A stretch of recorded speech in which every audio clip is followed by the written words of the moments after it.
welcome to another Rambling review from Adventures in TV Land. For today's Rambling review, we're going to talk about Kingdom of the Planet of the Apes.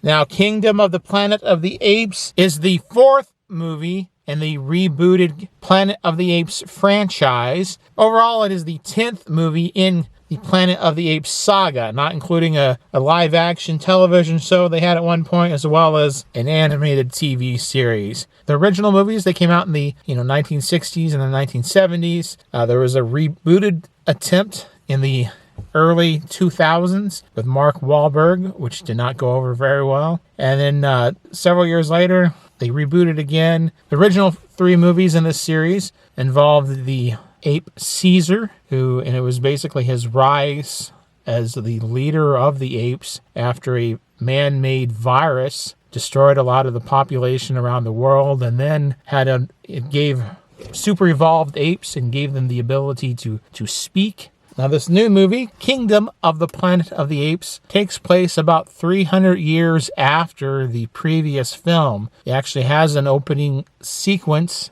that is around the burial, I guess, of Caesar, and then it fast forwards through time. Over 300 years roughly have passed. The main character in this story is an ape named Noah. Noah is a member of a clan of apes that are known as the Eagle Clan. They have built these huge, massive structures. They almost look like skyscrapers, but they're actually all made, of course, of wood. And they are friends to birds. They sing to eagles, and they are able to have, the eagles catch them food, and are they able to use them as a form of attack and various other things. They have a strong affinity to eagles, and there's a whole ceremony that goes along with it where each of the apes from that clan are bonded with an eagle.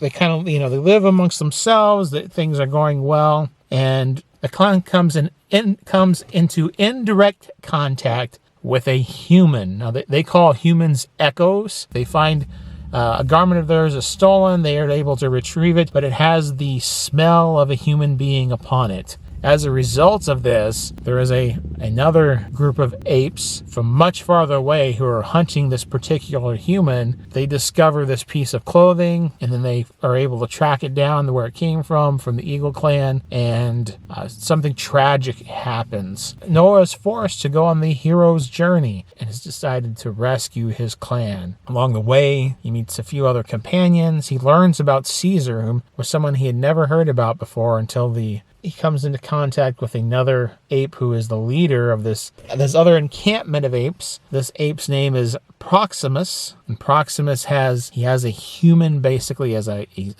jester at his court. And Proximus, because of the human, he has learned about the stories of the Roman Empire, and he patterns himself after a Roman emperor. And he has a goal. He basically wants to rule Planet of the Apes, all of it.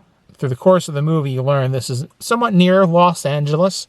The conflict of the story ends up becoming between Noah and Proximus. Noah is a very intelligent ape. He is able to repair things, to make things. He is a good leader. He's very skilled. And I would not be surprised, in all honesty, if he was not like a descendant of Caesar, possibly. Proximus tries to get Noah to join his side, to join his team. And Noah has other ideas in mind. It's very well filmed. Of course, like the CGI, you can't tell most of this is CGI in this film.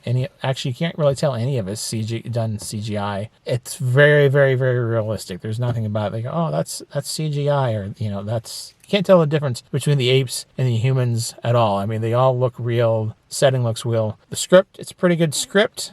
I've heard rumors that they plan to make this, this latest film to a series of 3 movies. I do not know if that will be the case. I will say this film it's a self-contained film. You do not have to have seen any of the other Planet of the Apes movies before. Any of them. to enjoy this movie. Now, if you have seen some of the old ones, there's some throwbacks or some Easter eggs to the old original Planet of the Apes movies. There's even one or two small throwbacks to the Planet of the Apes, the early 2000 film. But you don't have to know any of that stuff. You don't have to know the original 3 films in this series. The way the film ends, it could lead into other films, but it doesn't have to be the case. It could just be this one self-contained story. Noah, he was an interesting enough character that I would watch another film with him as the protagonist again. I'm not for sure exactly what they can do in terms of the story going forth with this particular set of characters, but it has its beginning and has its end. It ends where it's supposed to be, and it doesn't need to be extrapolated or anything else go on for there. Would I watch it again? Yes, I would watch it again. I would go to a movie theater with friends or family to see it if they'd like to. I would, when it comes on television or cable or streaming or whatever, just to play in the background and have something there. If it comes on TV and I'm doing something, I would play it and watch it. It's a good movie. It's an enjoyable film to be watched more than once. On a scale of 1 to 10, I would give this film about a 7.5. Well, this has been another Rambling review from Adventures in TV Land. Thank you for watching. Until next time, that's a wrap.